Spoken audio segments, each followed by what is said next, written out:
Hi guys, good morning guys, hindi na morning.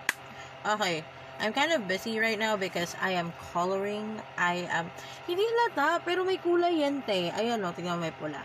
Like, I am coloring because I need to color or else I'm not going to calm down before bed. This was actually suggested by my therapist because coloring is a good stress reliever if you're stressed, if you're feeling not so great about everything in the world. It just calms you down. And look, like, di man halata may kulay yan, te. Feeling ko gagawa ako ng content about, like, basically just coloring and not talking.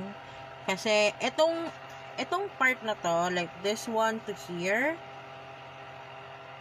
I did this in an hour. I could basically finish this in like a couple of hours if I'm super focused.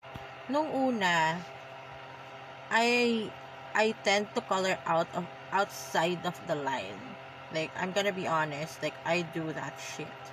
But then when I started like appreciating the colors that are in the right place, oh my god, it feels so good. And if y'all are like, that's some kiddie shit, like, look at this. Wait lang. See that? It looks pretty. Wag kang basag trip, te. Tutok-tukin kita ng color pencil sa ginagawa mo. Ano yun? That's one of the things I hate whenever, like, I share something here and there would be one person that would be like, what you're sharing is so shitty. It's so childish. I'm like, why are you even watching? Naka-follow ka pati.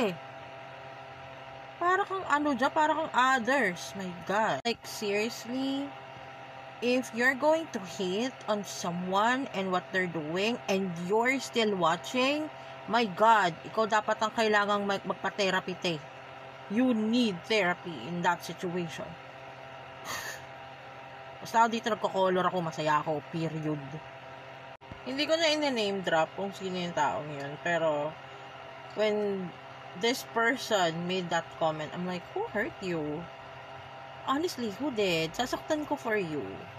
Like, the world is such a beautiful place to put hate on it. Like, who hurt you?